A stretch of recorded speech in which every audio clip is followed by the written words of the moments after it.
आप सब लोगों को मेरा नमस्कार।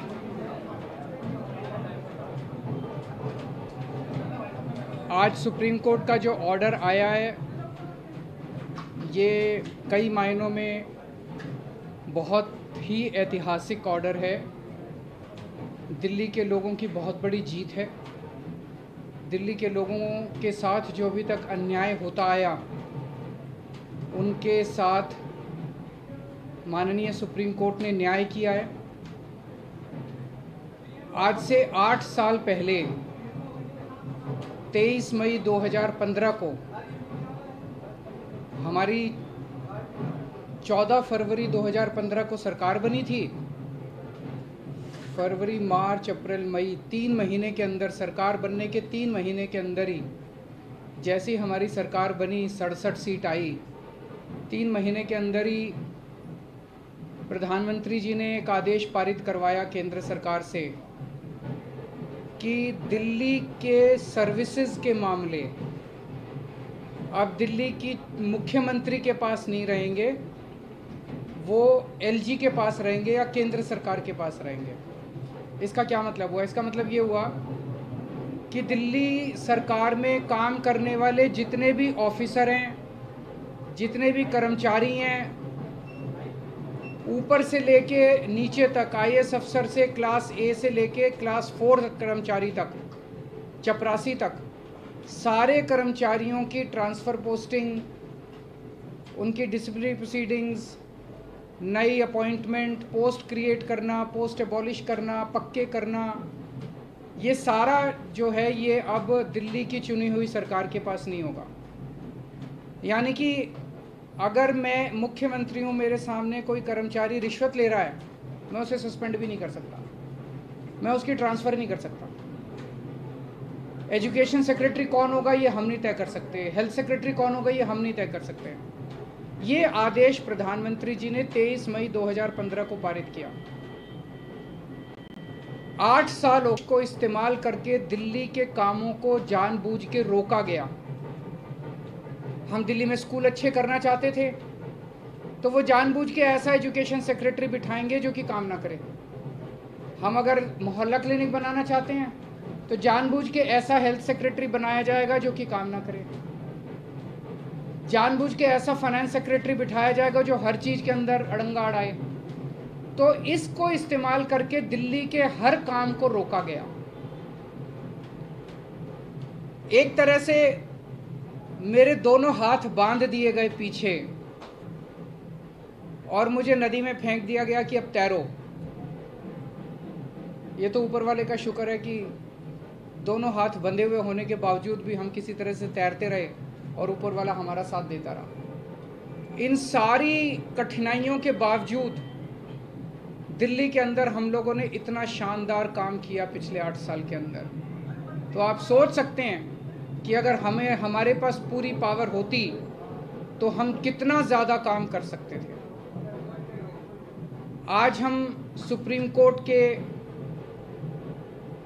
जस्टिस चंद्रचूड़ के जो और चारों जजेस हैं उस बेंच में, संविधान पीठ में, उन सब के तहे दिल से शुक्रिया अदा करते हैं कि उन्होंने हमारे साथ न्याय किया। मैं दिल्ली की जनता को केवल नहीं देना चाहता, बधाई देना चाहता हूं और उनका शुक्रिया करना चाहता हूं कि जो इतना लंबा संघर्ष था, उस संघर्ष में दिल्ली की जनता ने मेरा साथ दिया। दिल्ली की जनता के साथ के बिना मैं कुछ नहीं कर सकता था।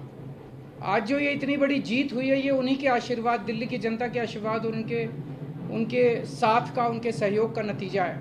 कदम कदम पे उन्होंने मेरा साथ दिया दिल्ली की जनता ने। अब हमें एक बहुत बड़ा मौका मिला है। दिल्ली का काम जो है अब ये 10 गुना स्पीड से होगा। आज के आदेश के बाद बहुत बड़े बड़े काम होंगे अब दिल्ली के अंदर जो सोच भी नहीं सकते। सबसे इम्पॉर्टेंट है, हमें एक ऐसा प्रशासन देना है दिल्ली के लोगों को जो कि रेस्पॉन्सिव हो, जो कि जनता की ज़रूरतों के प्रति सिंपैथेटिक हो, कंपैशनेट हो। तो अगले कुछ दिनों के अंदर आप देखेंगे बहुत बड़ा प्रशासनिक फेरबदल होगा। कई सारे ऑफिसर्स को, कर्मचारियों को ट्रांसफ़र किया जाएगा इस आधार पे कि उन्होंने अभी तक कैसा काम किया। कुछ ऐसे ऑफिसर्स हैं, कुछ ऐसे कर्मचारी हैं जिन्होंने पिछले कुछ महीनों में, 1-1.5 साल में दिल्ली की जनता के काम रोके। कुछ ऐसे ऑफिसर्स हैं जिन्होंने दिल्ली में मोहल्ला क्लिनिक में दवाइयाँ बंद करा दी, अस्पतालों के अंदर दवाइयाँ बंद करा दी, जल बोर्ड की पेमेंट रोक के कई जगह पानी बंद करा दिया। ऐसे कर्मचारियों को, ऑफिसर्स को चिन्हित करके उनको अपने कर्मों का फल तो भुगतना पड़ेगा। लेकिन बहुत सारे ऐसे कर्मचारी और ऑफिसर्स हैं जो बहुत घुटन महसूस कर रहे थे, ईमानदार लोग हैं, काम करना चाहते हैं। उन सारे कर्मचारियों को, उन सारे ऑफिसर्स को मौका मिलेगा काम करने का। उन सबको जो डेडवुड है, जो करप्ट हैं, जो इनएफिशिएंट हैं, उनको अच्छी पोस्टों से हटा के साइड किया जाएगा, और जो अच्छे हैं, एफिशिएंट हैं, ईमानदार हैं, रेस्पॉन्सिव हैं, कंपैशनेट हैं, उन लोगों को, उन सारे अधिकारियों को और कर्मचारियों को मौका दिया जाएगा कि वो दिल्ली की जनता की सेवा कर सकें। सारे प्रशासनिक सिस्टम को भी दुरुस्त किया जाएगा। ये सारा सिस्टम भी सड़ा गला सिस्टम है।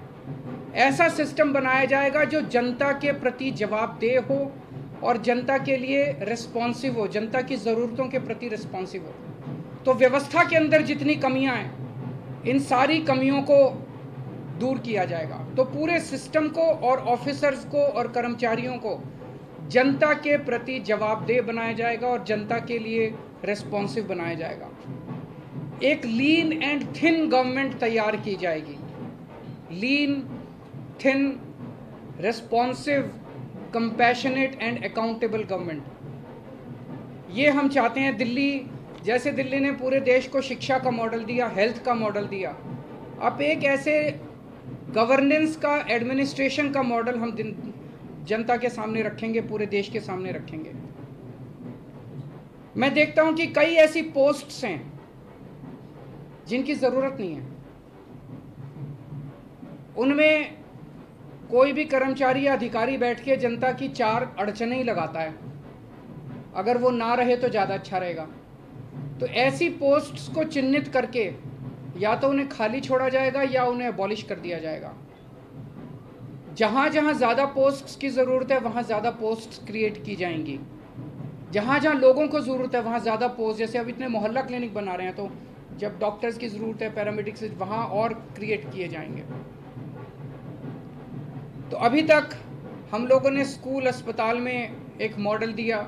अब पंजाब के अंदर हम एक अच्छे लॉ एंड ऑर्डर, कानून व्यवस्था लागू कर रहे हैं। उसी तरह से दिल्ली अब कुशल प्रशासन का एक मॉडल पूरे देश के सामने देगा। मैं एक बार फिर से दिल्ली की जनता का बहुत बहुत आभार व्यक्त करना चाहता हूं, जिन्होंने पूरे संघर्ष में हम लोगों का साथ दिया। अगर हैं जी, बिल्कुल होगी। सर्विसेज आने के बाद हम नई पोस्ट क्रिएट कर सकते हैं, पुरानी पोस्ट से अबॉलिश कर सकते हैं, कुछ भी कर सकते हैं। एसीबी अभी चुनी हुई सरकार के पास नहीं है, लेकिन विजिलेंस अब आ गया है। तो जो लोग अगर गलत काम करेंगे, भ्रष्टाचार करेंगे, कानून के हिसाब से काम नहीं करेंगे, उनके ऊपर विजिलेंस की कार्रवाई, डिसिप्लिनरी प्रोसीडिंग्स, विजिलेंस प्रोसीडिंग्स की जा सकती है। शाम को आप एलजी साहब से मिलने जा रहे हैं, उसमें क्या बातचीत होने की संभावना है? क्या आप करेंगे कि वो अब और किसी प्रकार का अड़ंगा ना लगाए? और सुप्रीम कोर्ट ने जो निर्देश दिया, उनसे आशीर्वाद लेने जा रहा हूँ। आपको लग रहा है कि ये पावर तो मिल गई है, पावर से ज्यादा जिम्मेदारी बढ़ गई है अब आपकी, क्योंकि अब तक आप बहुत सारी अड़चनें भी आपने बताई, लेकिन अब वो काम आपको कराना ही होगा। नहीं, जिम्मेदारी तो पहले भी थी, वो जिम्मेदारी विदाउट पावर थी। अब जिम्मेदारी विद पावर आ गई है। जिम्मेदार देखिए, जब भी जनता वोट देती थी तो वो तो यही कहती थी, जी हमने तो केजरीवाल को वोट दे दिया। अब केजरीवाल जाने पावर है कि नहीं है उसके पास। जनता को के विचारों को क्या पता, TBR क्या होता है, आर्टिकल 239AA4 क्या होता है, उनको क्या पता बेचारों को। जनता तो वोट दे देती है, लेकिन हमारे पास पहले उन जिम्मेदारियों को पूरा करने की पावर नहीं थी, शक्ति नहीं थी। अब शक्ति दे दी है सुप्रीम कोर्ट ने हमें। सर, पहले जो आपके काम है, अगर आप याद दिलाना चाहें, कौन सी ऐसी फाइल है जो की हुई है और कौन से ऐसे काम है जो आप करना चाहेंगे तुरंत? ऐसे बहुत सारे काम हैं जो पिछले कई सालों में अटके। पिछले 1 साल के अंदर तो आपने देखा कि किस तरह से पिछले साल लास्ट के महीने नवंबर तक आते आते मोहल्ला क्लिनिक के अंदर लैब टेस्ट्स बंद हो गए थे, दवाइयाँ बंद हो गई थी, जल बोर्ड जो है बजट, असेंबली ने बजट पास कर दिया, लेकिन कुछ ऑफिसर जो हैं वो बजट रिलीज़ नहीं कर रहे थे। हर डिपार्टमेंट का गला घोंट दिया गया था अफसरों को के ज़रिए, वो अब बंद हो जाएगा। अब जितने जो असेंबली के अंदर हम बजट प्रेजेंट करते हैं और जो जनता की बात रखते हैं, वो सारी चीज़ें अब हम कर पाएंगे। सर, अधिकारियों की मीटिंग आपने बुलाई है, बड़े अधिकारियों, क्योंकि कहा जाता है कि एजी की जरिए अब तक सीएस काम करते रहे, तो क्या उन्हें मीटिंग की आपने बुलाया? ज़रूर बुलाएंगे, अब आने वाले टाइम में मीटिंग्स तो होती रहेंगी। सर, अभी हाल के दिनों में बहुत सारे ऐसे फैसले एलजी ने लिए जो कि मतलब सरकार के अधिकारों का उल्लंघन करके खुद से लिए गए, क्या अब उन फैसलों को रिव्यू भी किया जाएगा? वो फैसले कई सारे गलत हैं, इनफैक्ट कई सारे तो सुप्रीम कोर्ट में पेंडिंग है। कल एल्डरमैन का केस आ रहा है सुप्रीम कोर्ट के अंदर, ट्यूसडे को डीआरसी के चेयरमैन की अपॉइंटमेंट का केस आ रहा है, फिनलैंड जो हमारे टीचर्स को नहीं जाने दिया उसका केस सुप्रीम कोर्ट के अंदर पेंडिंग है। जब मेंशन ही किया था हमने ये केसेस तीनों, तो सुप्रीम कोर्ट की टिप्पणी काफ़ी तल्ख थी कि ये कैसे एलजी साहब रोक सकते हैं। एल्डरमैन की अपॉइंटमेंट बिल्कुल गलत हुई है। जो डीआरसी के चेयरमैन 4 महीने से फाइल एलजी साहब के पास पड़ी हुई थी, एलजी साहब ने अपॉइंटमेंट नहीं होने दी, तो हमें सुप्रीम कोर्ट जाना पड़ा। मुझे लगता है कि अब इतना सुप्रीम कोर्ट जाने की, हाई कोर्ट जाने की ज़रूरत शायद ना पड़े। अब शायद हम अपने स्तर के ऊपर ही कई सारे निर्णय ले सकते हैं। तो बहुत सारी चीजें ऐसी कही गई जिसमें ये भी कहा गया कि केंद्र जो है वो राज्य सरकारों की जो ताकत है, पावर है, वो छीनने ना छीने, इस तरीके की आगे के लिए नजीर। मैं यही कहना चाहता हूं कि केंद्र सरकार एक तरह से, प्रधानमंत्री जी खासतौर एक तरह से पिता समान होते हैं। जैसे परिवार में पिता होता है, पिता समान होते हैं। पिता की जिम्मेदारी होती है कि सारे बच्चों को अच्छे से उनका पालन पोषण करें। अगर दिल्ली में आम आदमी पार्टी की सरकार है तो वो हमारे भी प्रधानमंत्री हैं, हम भी उन्हीं की तरफ देखते हैं।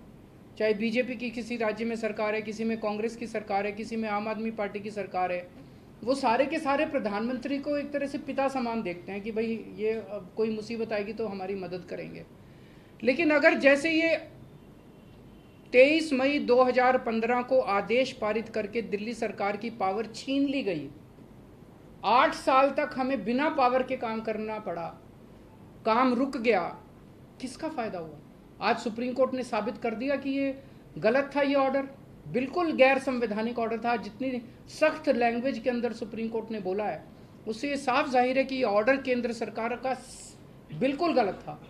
तो इतना गलत ऑर्डर उन्होंने पास किया, तो उसका मतलब तो यही था कि आम आदमी पार्टी की दिल्ली की सरकार को फेल करना उसका मकसद था, और तो कोई मकसद नहीं था। देश का तो भला नहीं हुआ, दिल्ली का तो भला नहीं हुआ, केवल और केवल लोगों का नुकसान हुआ। ये नहीं करना चाहिए। चुनाव में लड़ते हैं, राजनीति कर लो, चुनाव में एक दूसरे को जो बोलना है बोल लो, लेकिन चुनाव खत्म होने के बाद चाहे कोई बीजेपी की सरकार है, चाहे कांग्रेस की सरकार है, आम आदमी पार्टी की, हम सबको मिलके काम करना चाहिए।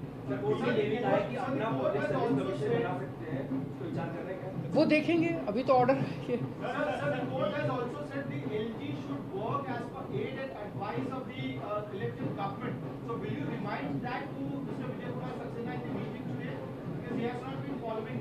जब उनका आशीर्वाद लेने जा रहे हैं तो सारी चीज़ों पे आशीर्वाद है जी, मिलके काम करेंगे। बीजेपी के नेताओं को कुछ बयान ऐसा भी आ रहा है कि अभी संसद भी है, संसद में कानून भी बन सकता है, अगर गलत तरीका तो उसमें बदलाव कर देंगे, बड़ी बेंच के पास भी जाया जा सकता है। ये पहले भी कोर्ट में दलील दी थी केंद्र सरकार की तरफ से कि 9 बेंच के बेंच जाया जा सकता है इस मामले को लेकर। क्या मेरे ख्याल से अब लार्जर बेंच नहीं, आज उन्होंने क्लियर कर दिया। 5 जज बेंच को अगर रेफर करना होता तो वो आज ही कर देते, तो लार्जर बेंच का ऑप्शन नहीं है। मेरी अब उनसे यही निवेदन है, यार अब हमें काम करने दो, इतना टाइम तो ख़राब कर दिया। अगर आपने दिल्ली पे राज करना है तो दिल्ली के लोगों का दिल जीतो ना, कि अगली बार आम आदमी पार्टी को वोट ही ना दें लोग। ऐसा काम करो, मतलब काम में टांग क्यों उड़ा रहे हो? जब तक हमारी सरकार है हमें काम करने दो, कल तुम जीत लेना, तुम काम कर लेना, टांग तो नहीं अड़ानी चाहिए। सर, महाराष्ट्र का जो फैसला आया है, बस की फाइल आपने पहले भेजी थी, कुछ दिन पहले ही कस्टमर सामने की थी, कंप्लीटेड फाइल आप भेज चुके हैं, 2 फाइल लेटेस्ट आपने भेजी है, क्या उनका जवाब आ गया है या अभी आया नहीं। कानून के अंदर एलजी साहब के पास 7 दिन का टाइम होता है, तो वो भी मैं आज उनसे रिक्वेस्ट करूंगा कि 7 दिन में क्लियर करना चालू करें फाइलों। सर, महाराष्ट्र का जो फैसला आया है उसमें भी राज्यपाल की भूमिका को बहुत ही, मैंने उसको पूरा पढ़ा नहीं है, मैं अपना फैसला सुनने के बाद मैं थैंक यू सो मच।